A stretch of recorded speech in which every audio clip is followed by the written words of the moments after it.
Temps de course, 29 heures, 13 minutes, 42 secondes, soit 295 km et 365 mètres. Temps en avion, 69 heures. Distance parcourue en avion, 56 000 km. Température en Antarctique, -5. Température à Cape Town, 32 degrés. Calories brûlées au total, 19 061.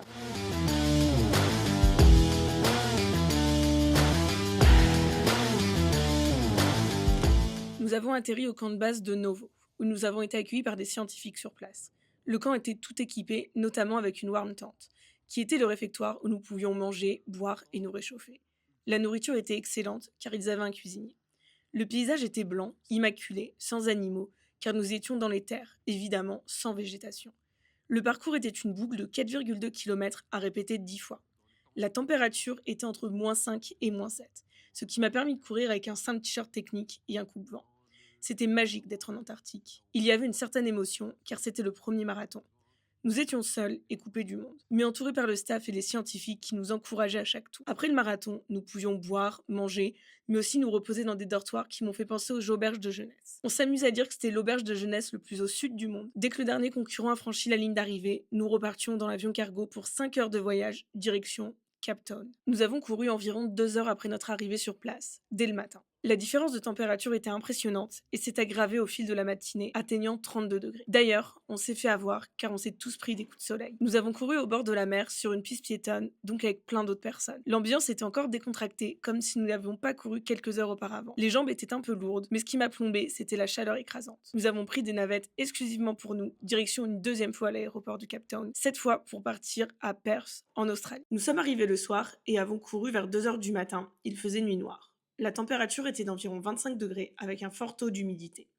Nous avons dû courir avec des frontales. Cette fois-ci, il y avait 4 allers-retours à faire. Une fois la course terminée, on a pu manger, prendre une douche, se reposer, toujours en attendant que le dernier concurrent arrive. À chaque fois, il fallait préparer ses affaires pour le prochain marathon. Dans l'avion, j'en profitais évidemment pour manger, me reposer, mais aussi me masser avec mon pistolet masseur, faire des lessives et étendre mon linge. Le vol entre Dubaï et les autres destinations était d'environ 11 heures. Dubaï a été la destination la plus magique.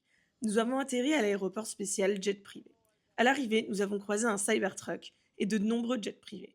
Nous avons été accueillis comme des rois par le staff de Dubaï. Nous étions les seuls dans la salle d'attente où nous avons été accueillis par un cocktail de bienvenue. L'endroit était à l'aéroport et est exposé de magnifiques voitures de luxe, avec même un énorme écran affichant la carte du WMC. Nous avons couru à Expo City Dubaï, un endroit magnifique. C'était calme et paisible, mais avec une énorme sphère qui, le soir venu, s'est illuminée, le tout accompagné de musique pour une arrivée mémorable. 7 heures de vol. Nous avons couru sur le circuit automobile de San Sebastián de los Reyes. Malgré février, il faisait assez chaud pour courir en t-shirt. L'ambiance était particulièrement électrique car le premier de la course était une Espagnole qui a d'ailleurs gagné le WMC en 2025. Elle est assez connue en Espagne. Les journalistes étaient présents, ses fans, sa famille, ce qui nous a fait sentir comme une équipe de sportifs pro renommés. Le circuit était technique avec 2 côtes pour un dénivelé positif total de 413 mètres. 9 heures de vol. Fortaleza est une ville côtière du Brésil très connue pour ses plages. Nous avons commencé à courir à 6 heures du matin. Le soleil était déjà levé, il faisait plus de 20 degrés. La chaleur était accablante, environ 30 degrés, sans ombre et un fort taux d'humidité. À chaque station d'eau, je prenais de la moitié de l'eau pour m'asperger et réduire ma température corporelle. 6 heures de vol.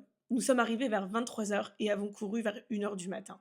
L'ambiance était grisante car c'était le dernier marathon et beaucoup d'amis et familles étaient sur place pour nous encourager, nous, les coureurs. Le temps était parfait, environ 20 degrés, sans vent, sans humidité. Nous avons couru sur Ocean Drive, au bord de la mer, à une heure calme, sans personne. À l'arrivée, nous avons reçu 3 médailles. Celle du marathon de l'Amérique du Nord, la médaille du Intercontinental Marathon Club, délivrée à ceux qui ont couru un marathon sur chaque continent, et celle du WMC. Faire le marathon du pôle Nord me permettra d'obtenir aussi la médaille du Grand Slam, un marathon sur chaque continent, plus le pôle Nord.